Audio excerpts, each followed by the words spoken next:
जय हिंद everyone. Welcome to government exams funda CDS 2021 के लिए कंप्लीट साइंस की हम रिवीजन करने वाले हैं। जो भी आपके टॉपिक्स हैं, जो भी आपके सब टॉपिक्स हैं, यहाँ पर इन्हें हम टच करेंगे MCQ के माध्यम से, ताकि पूरी साइंस की रिवीजन यहाँ पर हो सके इफेक्टिवली। साइंस वाला पोर्शन आपका काफ़ी ज़्यादा स्कोरिंग रहता है, यहाँ से सीधे सीधे मार्क्स आप ग्रैब कर सकते हैं। इसी वजह से सबसे पहले हम रिवाइज करने वाले हैं साइंस के पोर्शन को। आने वाले दिनों में हम बाकी सब्जेक्ट्स को भी रिवाइज करेंगे। इसी वजह से कमेंट बॉक्स में ज़रूर बता देना आने वाले दिनों में जो हम रिवीजन करें वो MCQ के माध्यम से करें, या फिर आप चाहते हैं कि मैं टॉपिक वाइज चीज़ों को आपको रिवाइज करवाऊँ। अगर आप चाहते हैं कि मैं टॉपिक वाइज रिवाइज करवाऊँ, मैं वो भी करवा दूंगा, उसमें भी कोई दिक्कत की बात नहीं है। मैं आपको कोई भी सब्जेक्ट यहाँ पर इफेक्टिवली रिवाइज करवा सकता हूँ, लेकिन इसमें आपकी राय जो है बहुत ज़्यादा ज़रूरी है कि आप किस सब्जेक्ट को यहाँ पर रिवाइज करना चाहते हैं, और यहाँ पर MCQ की फॉर्म में रिवीजन करें या फिर टॉपिक वाइज रिवाइज करें। अभी हम सबसे पहले साइंस को MCQ फॉर्म में रिवाइज करने वाले हैं, क्योंकि मुझे लगता है कि ये वाला वे जो है इफेक्टिव है, बेहतरीन है, और यहाँ पर रिकॉल करने में भी आपको चीज़ें मदद मिलेगी, और यहाँ पर इफेक्टिवली आप चीज़ों को रिवाइज भी कर पाएंगे। अगर आप चाहते हैं कि टॉपिक वाइज रिवीजन हो तो भी आप मुझे नीचे कमेंट बॉक्स में बता सकते हैं। तो चलिए शुरू करते हैं कंप्लीट रिवीजन हमारे साइंस की CDS 2021 के लिए। अभी हम यहाँ पर सबसे पहले प्रश्न को देखते हैं। Which one of the following statements is correct about receptors.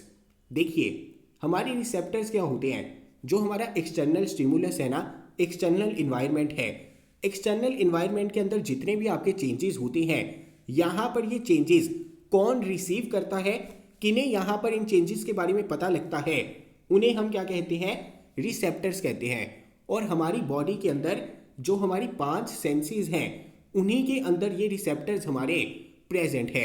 आपके आसपास चेंजेस कैसे होते हैं एनवायरनमेंट में, आपको कैसे पता चलता है? आपको पता चलता है अगर आवाज़ में कोई चेंज हुआ है तो कान से पता चलेगा, अगर लाइट में कोई चेंज हुआ है तो आंखों से पता चलेगा, किसी चीज़ को यहाँ पर देखना है तो आंखों से पता चलेगा, अगर किसी चीज़ को यहाँ पर महसूस करना है तो स्किन से पता चलेगा।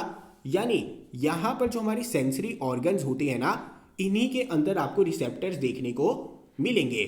अभी जो हमारी आईज के अंदर रिसेप्टर्स होते हैं, इन्हें हम क्या कहते हैं? फोटो रिसेप्टर्स कहते हैं। क्यों कहते हैं फोटो रिसेप्टर्स? क्योंकि आईज हमारी किसको कैच करते हैं, किसको रिसीव करते हैं? ये रिसीव करती हैं हमारी लाइट को।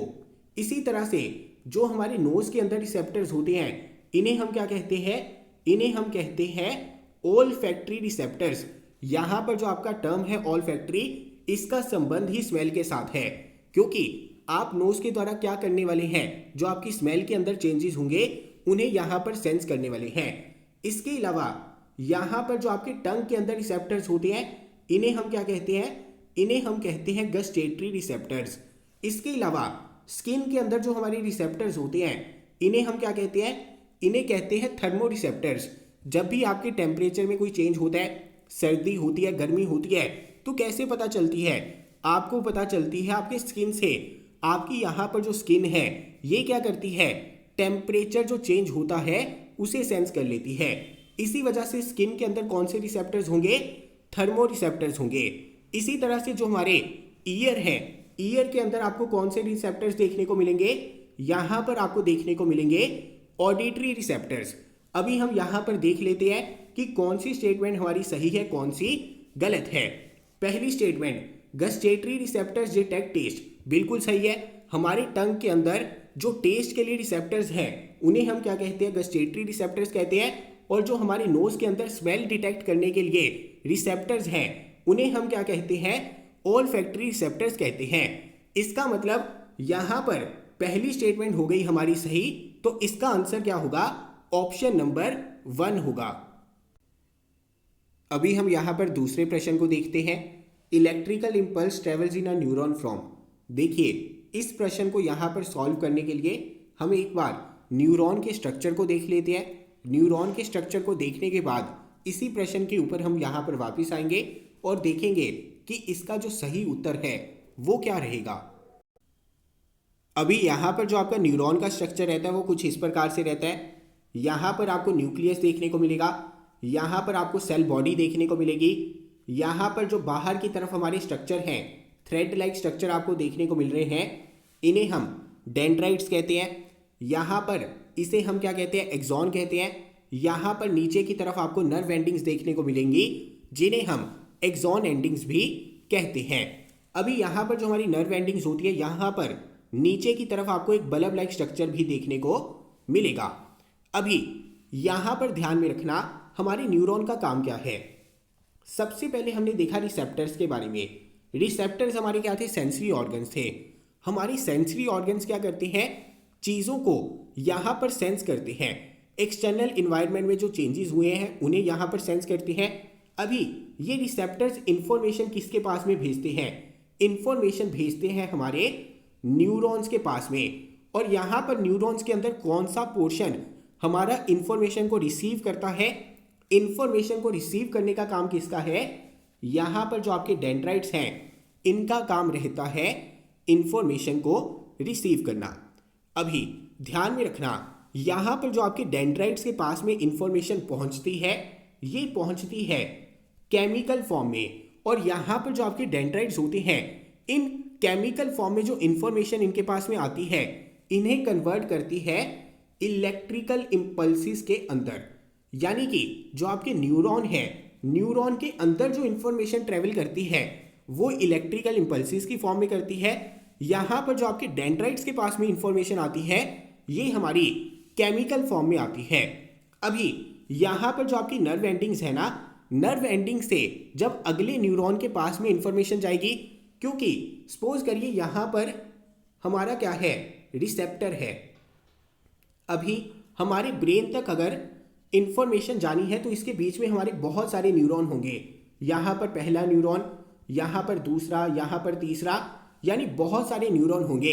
एक न्यूरॉन से दूसरे न्यूरॉन के पास में इंफॉर्मेशन जाएगी, दूसरे से तीसरे के पास में जाएगी।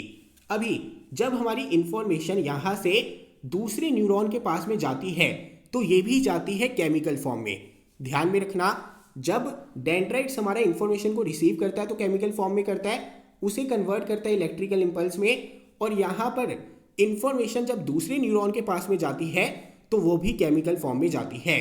यहाँ पर दूसरे न्यूरॉन के पास में इंफॉर्मेशन भेजता कौन है, यहाँ पर जो आपकी नर्व एंडिंग्स हैं इनमें आपको बल्ब लाइक स्ट्रक्चर देखने को मिल रहा है। यहाँ पर इनके अंदर क्या प्रेजेंट होते हैं, इनके अंदर प्रेजेंट होते हैं न्यूरोट्रांसमीटर्स। न्यूरोट्रांसमीटर्स यहाँ पर जब आपके इलेक्ट्रिकल इम्पल्सिस पहुंच जाते हैं ना, तो ये इलेक्ट्रिकल इम्पल्सिस केमिकल फॉर्म में कन्वर्ट हो जाते हैं और ये इंफॉर्मेशन जो है केमिकल फॉर्म में अन्य न्यूरॉन के पास में जाती है, जहां पर जो दूसरा न्यूरॉन है डेंड्राइट्स के माध्यम से उस इंफॉर्मेशन को दोबारा से रिसीव करता है और उसे इलेक्ट्रिकल इम्पल्सिस में बदल देता है। अभी एग्जाम में आपसे पूछा जाएगा कि यहाँ पर केमिकल फॉर्म में इंफॉर्मेशन कहाँ पर आती है, कहाँ से जाती है, पता होना चाहिए। यहाँ पर जो आपके डेंड्राइट्स हैं इंफॉर्मेशन को रिसीव करते हैं केमिकल फॉर्म में। यहाँ पर जो आपकी नर्व एंडिंग्स हैं ये केमिकल फॉर्म में इंफॉर्मेशन को अगले न्यूरॉन के पास में भेजते हैं। इसके अलावा आपसे ये भी पूछा जाएगा आपका पहला न्यूरॉन दूसरे न्यूरॉन के पास में जो इंफॉर्मेशन भेजता है, यहाँ पर इसे किसके द्वारा भेजा जाता है, एक्सॉन के द्वारा भेजा जाता है, सेल बॉडी के द्वारा भेजा जाता है, नर्व एंडिंग के बारे में भी पूछ लेंगे। तो ध्यान में रखना यहाँ पर जो आपकी नर्व एंडिंग होती है इनके अंदर न्यूरोट्रांसमीटर्स आपके प्रेजेंट होते हैं और यहाँ पर नर्व एंडिंग के थ्रू ही आपका सिग्नल इंफॉर्मेशन जो है ट्रांसफर किया जाता है केमिकल फॉर्म में दूसरे न्यूरॉन के पास में। अभी यहाँ पर जो हमारी इलेक्ट्रिकल इम्पल्सिस है कैसे मूव करेंगी, यहाँ पर डेंड्राइट्स आपके इंफॉर्मेशन को कलेक्ट करेंगे, इंफॉर्मेशन आपकी इलेक्ट्रिकल इम्पल्सिस में कन्वर्ट होगी और डेंड्राइट से जाएगी सेल बॉडी में, सेल बॉडी से जाएगी एक्सॉन में, एक्सॉन से जाएगी एक्सॉन एंडिंग्स में, नर्व एंडिंग्स में। यानी इस तरह से इंफॉर्मेशन जो है आपकी ट्रेवल करती है। यहाँ पर डेंड्राइट्स से सेल बॉडी, सेल बॉडी से एक्सॉन, एक्सॉन से नर्व एंडिंग्स। अभी नर्व एंडिंग्स में आपके न्यूरोट्रांसमीटर होते हैं और यहाँ पर केमिकल फॉर्म में दूसरे न्यूरॉन के पास में इंफॉर्मेशन जाएगी। अभी इसके आगे जो दूसरा न्यूरॉन होगा उसके जो डेंड्राइट्स होंगे यहाँ पर इंफॉर्मेशन को कैप्चर करेंगे और ध्यान में रखना जो हमारा पहला न्यूरॉन है, पहले न्यूरॉन की नर्व एंडिंग्स और दूसरा न्यूरॉन जो यहाँ पर इंफॉर्मेशन को कैप्चर करेगा उसके जो डेंड्राइट्स हैं, दोनों के बीच में क्या होता है, गैप होता है। इसे हम क्या कहते हैं, इसे हम कहते हैं सिनेप्स। ध्यान में रखना यहाँ पर आपका पहला न्यूरॉन है, पहला न्यूरॉन आपका खत्म हो गया, अभी दूसरा न्यूरॉन आपका स्टार्ट होगा, उसके भी कुछ इस प्रकार से डेंड्राइट्स होंगे, उसके जो डेंड्राइट्स होंगे और पहले न्यूरॉन की जो नर्व एंडिंग्स हैं उसके बीच में आपको गैप देखने को मिलेगा, जिसे हम क्या कहते हैं, सिनेप्स कहते हैं। और यहाँ पर आपसे पूछा जाएगा जो आपका सिनेप्स होता है इसके थ्रू सिग्नल कैसे ट्रांसमिट होता है, तो ध्यान में रखना केमिकल फॉर्म में ट्रांसमिट होता है सिनेप्स के थ्रू, ना कि इलेक्ट्रिकल इंपल्सिस की फॉर्म में, क्योंकि मैंने आपको बताया इलेक्ट्रिकल इंपल्सिस की फॉर्म में जो आपका सिग्नल है सिर्फ न्यूरॉन के अंदर ट्रांसमिट होगा। पहले न्यूरॉन और दूसरे न्यूरॉन के बीच में जो गैप है, सिनेप्स है, वहां पर जो आपका सिग्नल ट्रांसमिट होगा, इंफॉर्मेशन ट्रांसमिट होगी, वो हमारी केमिकल फॉर्म में होगी। तो चलिए अभी हम अपने प्रश्न के ऊपर जाते हैं, देखते हैं कि उस प्रश्न का आंसर क्या था। अभी हम यहाँ पर दूसरे प्रश्न के आंसर को देखते हैं। Electrical impulse travels in a neuron from, आपको पता चल गया इंफॉर्मेशन रिसीव करने का काम है डेंड्राइट का, डेंड्राइट से इंफॉर्मेशन जाएगी सेल बॉडी के पास, सेल बॉडी से एक्सॉन, एक्सॉन से एक्सोनल एंड। आंसर क्या रहेगा, ऑप्शन नंबर सी। आगे बात करते हैं, in a synapse chemical signal is transmitted from. मैंने आपको कहा था कि जो आपका सिनेप्स होता है वो क्या होता है, यहाँ पर आपका पहला न्यूरॉन खत्म होगा, इसकी क्या होंगी, यहाँ पर नर्व एंडिंग्स होंगी, यहाँ पर बीच में आपको गैप देखने को मिलेगा, और यहाँ पर आपका दूसरा न्यूरॉन होगा जिसकी क्या होंगी, यहाँ पर डेंड्राइट्स होंगी। यहाँ पर ये आपका क्या है, दूसरा न्यूरॉन है, ये पहला न्यूरॉन है। पहले न्यूरॉन की नर्व एंडिंग्स और दूसरी न्यूरॉन की डेंड्राइट्स के बीच में यहाँ पर गैप होता है, जिसे हम क्या कहते हैं, सिनेप्स कहते हैं। और सिनेप्स के थ्रू आपका कैसा सिग्नल ट्रांसफर करता है, केमिकल सिग्नल ट्रांसफर करता है। मैंने आपको बताया था इलेक्ट्रिकल इंपल्सिस देखने को मिलेंगी न्यूरॉन की बॉडी के अंदर, लेकिन जो हमारा सिग्नल ट्रांसमिट होता है सिनेप्स में एक न्यूरॉन से दूसरे न्यूरॉन तक, वो होता है केमिकल फॉर्म में। यहाँ पर ये जो छोटी छोटी चीज़ें हैं ना, आपका क्वेश्चन गलत करवा सकती हैं, इसी वजह से ध्यान से सुन लीजिए। अभी सिनेप्स के अंदर केमिकल सिग्नल आपका कैसे ट्रांसमिट होता है, dendritic end of one neuron to axonal end, नहीं, आपको पता है कि यहाँ पर सिनेप्स के अंदर केमिकल सिग्नल आपका ट्रांसमिट होगा एक्सोनल एंड से डेंड्राइट्स की तरफ। डेंड्राइट्स यहाँ पर सिग्नल को रिसीव करने का काम करते हैं। यहाँ पर जो आपका डेंड्रिटिक एंड है, यहाँ पर सिग्नल को ट्रांसमिट करने का काम नहीं कर सकता, ऑप्शन ए नहीं होगा। Axon to cell body, axon और सेल बॉडी का तो यहाँ पर कोई लेना देना ही नहीं है। Cell body to axonal end, कोई लेना देना नहीं है। Axonal end of one neuron to dendritic end of another neuron, बिल्कुल सही है, क्योंकि सिनेप्स आपको देखने को मिलता है हमारी एक्सॉन एंडिंग और दूसरे न्यूरॉन के जो डेंड्राइट्स हैं उनके बीच में जो गैप है उसे हम क्या कहते हैं, सिनेप्स कहते हैं। और यहाँ पर जो आपका सिग्नल ट्रांसमिट होता है ये आपका होता है केमिकल सिग्नल की फॉर्म में। आंसर क्या रहेगा, ऑप्शन डी रहेगा। तो चलिए आगे बढ़ते हैं। अभी हम यहाँ पर अगले प्रश्न को देखते हैं। In a neuron conversion of electrical signals to a chemical signal occurs at, हमारी जो नर्व एंडिंग्स है एक्सोनल एंड है, यहाँ पर आपका क्या होता है, इलेक्ट्रिकल सिग्नल कन्वर्ट होता है केमिकल सिग्नल में, वहाँ से जाता है सिनेप्स में। सिनेप्स के थ्रू जो आपका नेक्स्ट न्यूरॉन होता है उसके जो डेंड्राइट्स होते हैं यहाँ पर सिग्नल को रिसीव करते हैं। ये सारी चीज़ें हमने अच्छे से देख ली हैं। आंसर क्या होगा, option number B.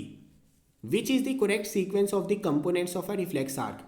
Reflex arc में आपका क्या होता है, देखिए हमारे मसल्स के द्वारा कई फंक्शन ऐसे परफॉर्म किए जाते हैं जिसमें हमें सोचना नहीं पड़ता, यानी कि हमारे पास इतना टाइम होता ही नहीं है कि यहाँ पर हम पहले सोचें और उसके बाद में हमारा जो एक्शन है उसे परफॉर्म करें। यानी ये आपके क्या होते हैं, इनवॉलंटरी एक्शंस होते हैं जो आप बिना सोचे समझे यहाँ पर करते हैं। जैसे यहाँ पर आपकी मोमबत्ती है, मोमबत्ती आपकी जल रही है, गलती से अगर आपका हाथ जो है यहाँ पर फ्लेम के ऊपर चला जाएगा तो आप यहाँ पर सोचते नहीं हैं, लेकिन फटाफट से अपना हाथ जो है यहाँ पर पीछे कर लेंगे। ऐसे एक्शंस को हम क्या कहते हैं, रिफ्लेक्स एक्शंस कहते हैं। अभी इन केसेस के अंदर आपका सिग्नल जो है कैसे ट्रांसफर होता है उसके बारे में यहाँ पर पूछा गया है। देखिए सबसे पहले जो आपके रिसेप्टर्स होते हैं ये क्या करेंगे, यहाँ पर सेंस करेंगे, क्योंकि जैसे मैंने आपको बताया फ्लेम वाली एग्जांपल, फ्लेम से क्या होगा, आपका टेम्परेचर का पता चलेगा। जो आपकी स्किन होती है वो सेंस करती है टेम्परेचर को। मैंने आपको बताया था उनके अंदर क्या होते हैं, थर्मो रिसेप्टर्स होते हैं। यानी यहाँ पर सबसे पहले जो इंफॉर्मेशन है वो रिसीव की जाती है हमारी रिसेप्टर्स के द्वारा। यानी कि पहला स्टेप तो आपको क्लियर हो जाना चाहिए कि यहाँ पर जो आपके रिसेप्टर्स होंगे ये चीज़ों को क्या करेंगे, सेंस करेंगे। अभी जब भी आपकी इंफॉर्मेशन रिसीव की जाती है इसके बाद में जाती है न्यूरॉन्स के पास, लेकिन ये हमारे न्यूरॉन्स कौन से होंगे, सेंसरी न्यूरॉन्स होंगे। यानी कि जिनका काम है ऐसी इंफॉर्मेशन को कैरी करना जो हमारी रिसेप्टर्स के पास में पहुंची है। अभी यहाँ पर इंफॉर्मेशन हमारी किसके पास में जाती है, स्पाइनल कॉर्ड के पास में जाती है। जो आपका स्पाइनल कॉर्ड होता है ये बिना सोचे समझे रिफ्लेक्स एक्शन करवाने में हमारी क्या करता है, मदद करता है। यहाँ पर सिग्नल ब्रेन के पास नहीं जाता, ब्रेन के पास जाता तो ब्रेन आपका सोचता कि यहाँ पर हाथ पीछे करूं या फिर ना करूं, लेकिन इतना टाइम नहीं होता। यहाँ पर जो आपकी स्पाइनल कॉर्ड है ना, स्पाइनल कॉर्ड से सारी नर्व जो है हर एक डायरेक्शन में जाती है। इसी वजह से स्पाइनल कॉर्ड हमारा बेस्ट तरीका है, बेस्ट वे है जल्दी से एक्शन को परफॉर्म करने का। हमारी बॉडी जो है इसी तरह से परफॉर्म करती है। रिसेप्टर से इंफॉर्मेशन जाती है सेंसरी न्यूरॉन में, सेंसरी न्यूरॉन से जाती है स्पाइनल कॉर्ड में। अभी स्पाइनल कॉर्ड में यहाँ पर आपके मोटर न्यूरॉन होंगे। मोटर न्यूरॉन का क्या मतलब है, मोटर न्यूरॉन का मतलब है ऐसे न्यूरॉन्स जो हमारी सिग्नल भेजने वाले हैं मसल के पास में। यानी सपोज करिए यहाँ पर आपका स्पाइनल कॉर्ड की जगह ब्रेन भी होता, यहाँ पर आपके रिसेप्टर्स हैं, रिसेप्टर से इंफॉर्मेशन जाती ब्रेन के पास या फिर स्पाइनल कॉर्ड के पास। ये हमारी जाती है किसके द्वारा, सेंसरी न्यूरॉन के द्वारा। अभी जो हमारे ब्रेन है, स्पाइनल कॉर्ड है, ये आगे दोबारा से सिग्नल भेजेंगे मसल के पास में, क्योंकि यहाँ पर जो हमारा इन्वायरमेंट में चेंजेस हुआ है, स्टिमुलस में जो चेंजेस हुआ है उसके अकॉर्डिंग हमें एक्शन लेना है। ये एक्शन लिया जाएगा मसल के द्वारा। यहाँ पर जो आपका ब्रेन होता है, स्पाइनल कॉर्ड होता है, इनसे जो मसल तक सिग्नल जाता है ये जाता है मोटर न्यूरॉन के द्वारा। तो यहाँ पर आपके स्टेप क्या हो जाएंगे, रिसेप्टर से जाएगी information sensory neuron, sensory neuron से जाएगी स्पाइनल कॉर्ड, स्पाइनल कॉर्ड से मोटर न्यूरॉन, मोटर न्यूरॉन से जाएगी मसल। आंसर क्या होगा, ऑप्शन नंबर डी होगा। रिफ्लेक्स आर्क आपको हो गया क्लियर। चलिए आगे बढ़ते हैं। अभी हम यहाँ पर अगले प्रश्न को देखते हैं। Which one of the following statements are true, sudden action in response to something in the environment is called reflex action. बिल्कुल सही है। अगर कोई आपका अचानक से एक्शन परफॉर्म होता है जहाँ पर आपके सोचने का टाइम नहीं है, सडन एक्शन होता है, और ये एक्शन होता है क्योंकि इन्वायरमेंट के अंदर कोई आपको ऐसा चेंज देखने को मिला है, एक्सटर्नल स्टिमुलस आपको ऐसा मिला है, तो यहाँ पर उसके बदले में जो आप एक्शन परफॉर्म करते हैं उसे हम रिफ्लेक्स एक्शन कहते हैं। तो पहली स्टेटमेंट है आपकी सही। Sensory neurons carry signals from spinal cord to muscles, बिल्कुल गलत है। स्पाइनल कॉर्ड से मसल्स तक सिग्नल लेकर जाने का काम किसका है, मोटर न्यूरॉन्स का है। तो यहाँ पर दूसरी स्टेटमेंट आपकी क्या हो जाएगी, गलत हो जाएगी। तीसरा, motor neurons carry signal from receptors to spinal cord, गलत है। रिसेप्टर हमारे कहाँ पर होते हैं, हमारे सेंसरी ऑर्गन्स के अंदर होते हैं। तो यहाँ पर सेंसरी न्यूरॉन्स का काम है रिसेप्टर से स्पाइनल कॉर्ड तक इंफॉर्मेशन को लेके जाना। पहली स्टेटमेंट सही, दूसरी गलत, तीसरी गलत। लास्ट वाली देखते हैं। The path through which signals are transmitted from a receptor to a muscle और a gland is called reflex arc, बिल्कुल सही है। रिसेप्टर के पास में कोई इंफॉर्मेशन आई, वो सिग्नल जो है सेंसरी न्यूरॉन के थ्रू होता हुआ स्पाइनल कॉर्ड तक गया। यहाँ पर जो आपकी स्पाइनल कॉर्ड है इसके थ्रू आपके मसल या फिर किसी ग्लैंड के पास इंफॉर्मेशन जा सकती है, और ये जो आपका पाथ होता है सिग्नल का, इसे हम क्या कहते हैं, रिफ्लेक्स आर्क कहते हैं। बिल्कुल सही है। यानी यहाँ पर पहली स्टेटमेंट है आपकी सही, फोर्थ वाली स्टेटमेंट है आपकी सही। आंसर होगा ऑप्शन नंबर सी। तो चलिए आगे बढ़ते हैं। अभी हम यहाँ पर अगले प्रश्न को देखते हैं। Which one of the following statements are true about the brain. देखिए जो हमारा ब्रेन है इसके तीन पार्ट्स होते हैं। एक आपका यहाँ पर होता है फोर ब्रेन, एक आपका यहाँ पर होता है मिड ब्रेन, एक आपका यहाँ पर होता है हिंड ब्रेन। यहाँ पर जो आपका फोर ब्रेन है इसके अंदर आपको देखने को मिलेगा सेरिब्रम। यहाँ पर जो हिंड ब्रेन होता है इसके अंदर आपको देखने को मिलेगा सेरिबेलम। कंफ्यूज मत कर देना, बहुत सारे बच्चों को गलती लग जाती है। सेरिब्रम किसका पार्ट है, सेरिबेलम किसका पार्ट है। सेरिब्रम हमारा पार्ट है फोर ब्रेन का, सेरिबेलम हमारा पार्ट है हिंड ब्रेन का। यहाँ पर जो आपका फोर ब्रेन है ना, ये हमारा थिंकिंग पार्ट है ब्रेन का, यानी सोचने वाली जितनी भी चीज़ें होती हैं ना वो हमारी होती हैं यहाँ पर।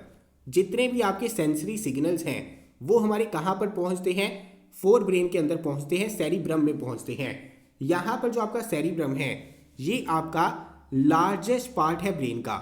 हमारे ब्रेन का लार्जेस्ट पार्ट कौन सा है, सेरिब्रम है, जो आपका कहाँ पर है, फोर ब्रेन में है। इवन जो आप यहाँ पर क्वेश्चंस को सॉल्व कर रहे हैं, आपको जो ऑलरेडी चीज़ें आती हैं उनके साथ में यहाँ पर चीज़ों को रिलेट करने की कोशिश कर रहे हैं, ये सारे काम किसके द्वारा किए जाते हैं, फोर ब्रेन के द्वारा किए जाते हैं।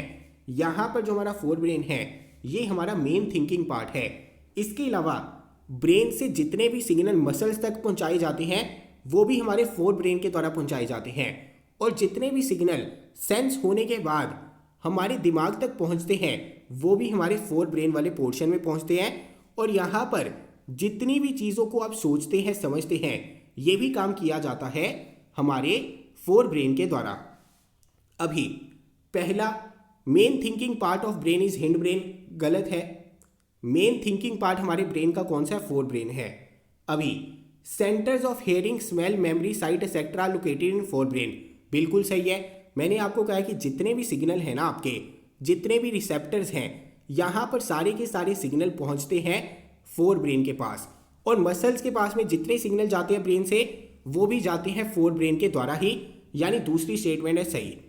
आगे involuntary actions like salivation, salivation का मतलब होता है कि जैसे आपके मुंह में थूक आता है, जैसे आपकी लार टपकती है, अगर आप किसी खाने को देख लेते हैं तो ये इनवॉलंटरी एक्शन है।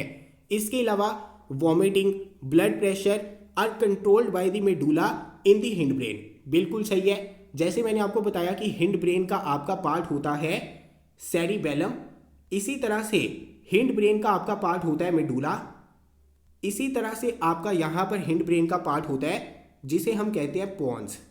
अभी यहाँ पर जो आपका सेरिबेलम होता है ना, इसका काम क्या है, इसका काम है बैलेंस को मेंटेन करना। बैलेंस को मेंटेन करना, जैसे आप चलते हैं या फिर चीज़ों को प्रिसाइजली कर पाते हैं, वॉलंटरी फंक्शंस को यहाँ पर प्रिसाइजली कर पाते हैं, बैलेंस आपका रहता है। जैसे आप चलते हैं, भागते हैं, दौड़ते हैं, ये सारे काम जो हैं किसके द्वारा किए जाते हैं, सेरिबेलम के द्वारा किए जाते हैं, यानी जो हमारा हिंड ब्रेन में है। यहाँ पर जो आपका पोन्स है ये क्या करता है, ब्रीथिंग को कंट्रोल करता है। और यहाँ पर जो आपका मेडुला है ये क्या करता है, मेडुला आपका जितने भी इनवॉलंटरी फंक्शंस है, जैसे स्नीजिंग हो गई, जैसे कफिंग हो गई, जैसे स्वेलोइंग हो गई, जैसे वॉमिटिंग हो गई, सेलिवेशन हो गई, ये सारी चीज़ों को कंट्रोल किया जाता है हमारे मेडुला के द्वारा। यानी पहली स्टेटमेंट गलत, दूसरी सही, तीसरी भी सही, क्योंकि यहाँ पर मेडुला आपका पार्ट है हिंड ब्रेन का, और इसके द्वारा जितने भी इनवॉलंटरी एक्शंस हैं वो परफॉर्म किए जाते हैं। इसके अलावा मैं बता दूं जो आपका मिड ब्रेन होता है, मिड ब्रेन यहाँ पर क्या करता है, जो आपके रिफ्लेक्स एक्शंस है ना, जो आपके रिफ्लेक्स एक्शन है हेड मसल्स के, नेक मसल्स के, आई मसल्स के, ये परफॉर्म किए जाते हैं मिड ब्रेन के द्वारा। जैसे आपकी आंखों के अंदर रोशनी अगर मैं डाल दूं तो आंखें बंद हो जाएंगी, ये क्यों होती है, रिफ्लेक्स एक्शन की वजह से होती है। तो यहाँ पर इसे कौन कंट्रोल करेगा, मिड ब्रेन कंट्रोल करेगा। अभी पहली स्टेटमेंट गलत, दूसरी सही, तीसरी सही। लास्ट वाली cerebellum doesn't control posture and balance of the body, बिल्कुल गलत है। सेरिबेलम का मेन काम ही ये है, जो आपका पोस्चर है, जो आपका बैलेंस है बॉडी का, इसे यहाँ पर कंट्रोल करना। जब आप चलते हैं, चीज़ों को उठाते हैं, वॉलंटरी फंक्शंस परफॉर्म करते हैं, जितने भी आपके वॉलंटरी फंक्शंस हैं जो आप अपनी मर्जी से करते हैं उन्हें आप प्रिसाइजली कर पाते हैं, क्योंकि इसे कंट्रोल किया जाता है सेरिबेलम के द्वारा, जो आपका हिंड ब्रेन का पार्ट है। यानी कि आपकी ये स्टेटमेंट हो जाएगी गलत, क्योंकि यहाँ पर डजंट लिखा है। पहली स्टेटमेंट गलत, लास्ट वाली गलत। आंसर क्या होगा, ऑप्शन नंबर सी, 2 और 3। तो चलिए आगे बढ़ते हैं। अभी हम अगले प्रश्न की बात करते हैं। Posture and balance of the body is controlled by, अभी हमने देखा पोस्चर और बैलेंस हमारा कंट्रोल किया जाता है सेरिबेलम के द्वारा। सेरिबेलम हमारा किसका पार्ट है, हिंड ब्रेन का पार्ट है। यहाँ पर सेरिब्रम हमारा किसका पार्ट है, फोर ब्रेन का पार्ट है। मेडुला हमारा किसका पार्ट है, हिंड ब्रेन का पार्ट है। पोन्स आपका किसका पार्ट है, हिंड ब्रेन का पार्ट है। अभी यहाँ पर जो आपका पोन्स है इसका फंक्शन क्या होता है, इसका फंक्शन होता है यहाँ पर ब्रीथिंग को कंट्रोल करना। यहाँ पर जो आपकी ब्रीथिंग है, ब्रीथिंग रिदम है, इसे कंट्रोल किया जाता है पोन्स के द्वारा। मेडुला के द्वारा जो आपके इनवॉलंटरी फंक्शंस हैं, कफिंग हो गई, स्नीजिंग हो गई, स्वेलोइंग हो गई, वॉमिटिंग हो गई, ये सारी चीज़ें मेडुला के द्वारा यहाँ पर कंट्रोल की जाती है। सेरिब्रम के द्वारा क्या किया जाता है, सेरिब्रम हमारा क्या है, फोर ब्रेन का पार्ट है। जितने भी आपके सेंसरी एरियाज हैं वो हमारे सेरिब्रम में प्रेजेंट है। जितने भी आपके मोटर एरियाज हैं, यानी कि जितने भी आपके सिग्नल फोर ब्रेन से मसल्स के पास में जाते हैं, वो आपका कौन परफॉर्म करता है, सेरिब्रम परफॉर्म करता है। क्योंकि सेरिब्रम आपका किसका पार्ट है, हमारे फोर ब्रेन का पार्ट है। और यहाँ पर सेरिब्रम का काम क्या है, इंफॉर्मेशन को रिलेट करना। जैसे मैं अभी आपको कुछ बता रहा हूँ, आपको ऑलरेडी कोई चीज़ पता है, यहाँ पर पुरानी इंफॉर्मेशन को नई इंफॉर्मेशन के साथ जो आप रिलेट करते हैं, ये भी काम किसका है, सेरिब्रम का है। और सेरिबेलम का काम क्या है, यहाँ पर हमारा जो बैलेंस है, पोस्चर है बॉडी का, इसे मेंटेन करके रखना। यानी कि इसका आंसर क्या होगा, ऑप्शन नंबर बी होगा। अभी आपको ब्रेन की फंक्शनिंग के बारे में आइडिया हो चुका है, काफ़ी हद तक आइडिया हो चुका है। तो चलिए आगे बढ़ते हैं। अभी हम यहाँ पर अगले प्रश्न के बारे में बात करते हैं। Spinal cord originates from. देखिए जो हमारी स्पाइनल कॉर्ड होती है ये हमारी ओरिजिनेट होती है मेडुला से। काफ़ी इंपॉर्टेंट है, आंसर रहेगा ऑप्शन नंबर बी। और यहाँ पर मेडुला हमारा किसका पार्ट है, मैं आपको ऑलरेडी बता चुका हूँ। जो आपका हिंड ब्रेन है इसका पार्ट है आपका मेडुला। हिंड ब्रेन के तीन इंपॉर्टेंट पार्ट है, मेडुला है, पोन्स है, सेरिबेलम है। और यहाँ पर जो आपका मेडुला होता है, यहाँ से आपका स्पाइनल कॉर्ड जो है ओरिजिनेट होता है। आगे बढ़ने से पहले मैं आपको बता दूं कि अगर आपने अभी तक टेस्ट सीरीज सॉल्व नहीं की है सीडीएस के लिए, अभी भी आपके पास में वक्त है। टेस्ट सीरीज सॉल्व करिए, ज़्यादा से ज़्यादा क्वेश्चन को सॉल्व करिए। हमारी एप्लीकेशन के ऊपर आपको प्रॉपर टेस्ट सीरीज मिल जाएगी सीडीएस के लिए। यहाँ पर आपको इंग्लिश के मॉक टेस्ट भी मिलेंगे, मैथमेटिक्स के भी मिलेंगे, जीएस के भी मिलेंगे। यहाँ पर 25 फुल मॉक टेस्ट आपके प्रेजेंट है। यहाँ पर आपके 150 plus sectional mock test present है। यानी कि यहाँ पर आपको हर एक सेक्शन के क्वेश्चंस देखने को मिलेंगे, चाहे साइंस के हैं, चाहे पॉलिटी, चाहे हिस्ट्री, चाहे ज्योग्राफी, चाहे करंट अफेयर्स। इसके अलावा अगर आपने यहाँ पर करंट अफेयर्स को अभी तक अच्छे से प्रिपेयर नहीं किया है, अभी भी आपके पास में टाइम है। नीचे डिस्क्रिप्शन में लिंक मिलेगा, वहाँ पर मंथली करंट अफेयर्स अवेलेबल है हमारी एप्लीकेशन के ऊपर। एप्लीकेशन के ऊपर विजिट करिए, टेस्ट सीरीज सॉल्व करिए, करंट अफेयर्स जो है अच्छे से पढ़िए, ताकि आपका एग्ज़ाम जो है इस बार अच्छे नंबर से क्लियर हो सके। तो ध्यान में रखना, एनरोल ज़रूर कर लेना टेस्ट सीरीज़ के अंदर, क्योंकि जब तक आप प्रैक्टिस नहीं करेंगे आपको गलतियों का पता नहीं चलेगा, आप यहाँ पर इम्प्रूव नहीं कर पाएंगे। करंट अफेयर्स करना, टेस्ट सीरीज सॉल्व करना बहुत ज़्यादा ज़रूरी है सीडीएस एग्ज़ाम के लिए। तो चलिए आगे बढ़ते हैं। अभी हम यहाँ पर अगले प्रश्न के बारे में बात करेंगे। The movement of shoot towards light is.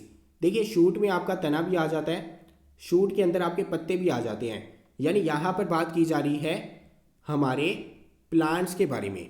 अभी आपके जो प्लांट्स होते हैं ना, इनके अंदर हमें मूवमेंट देखने को मिलती है। और ये मूवमेंट आपकी दो तरह से होती है। एक आपकी हो सकती है जहाँ पर आपकी कोई भी ग्रोथ नहीं होती, और एक मूवमेंट आपकी होती है जहाँ पर आपको ग्रोथ देखने को मिलती है। अभी जहाँ पर आपको कोई भी ग्रोथ देखने को नहीं मिलती, इसकी एग्जाम्पल क्या हो सकती है, जैसे आपने टच मी नॉट प्लांट को देखा होगा, छुई मुई का पौधा देखा होगा। अगर आप उसे टच करते हैं तो वो कोलैप्स कर जाता है ना, यानी वो प्लांट की मूवमेंट किसकी एग्जाम्पल है, जहाँ पर आपकी ग्रोथ नहीं होती। अभी एक आपके प्लांट की मूवमेंट होती है जहाँ पर आपको ग्रोथ देखने को मिलेगी। जैसे प्लांट का तना, स्टेम बड़ी होगी, पत्ते बड़े होंगे, रूट्स बड़े होंगे। एक आपको मूवमेंट देखने को मिलती है उनकी ग्रोथ की वजह से। अभी यहाँ पर आपको एक वर्ड देखने को मिलेगा बार बार, ट्रॉपिज्म।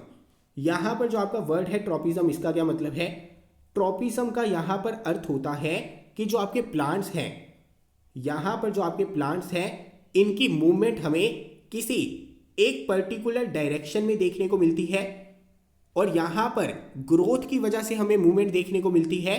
और यहाँ पर इसका कारण क्या होता है, कारण होता है एक्सटर्नल स्टिमुलस। ध्यान में रखना, ट्रॉपिज्म आपका क्या है, ट्रॉपिज्म है आपका यहाँ पर जो हमारे प्लांट्स हैं मूवमेंट शो करते हैं ग्रोथ की वजह से एक पर्टिकुलर डायरेक्शन में। किसकी वजह से, एक्सटर्नल स्टिमुलस की वजह से, किसी एक्सटर्नल कारण की वजह से। अभी यहाँ पर पूछा जा रहा है जो हमारी मूवमेंट होती है प्लांट की शूट की टूवर्ड्स लाइट, यहाँ पर एक्सटर्नल स्टिमुलस क्या है हमारा, लाइट है। यानी लाइट की वजह से यहाँ पर हमारे प्लांट की मूवमेंट जो है एक पर्टिकुलर डायरेक्शन में होगी, यहाँ पर उसकी ग्रोथ की वजह से मूवमेंट होगी, इसे हम क्या कहेंगे, ट्रॉपिज्म कहेंगे।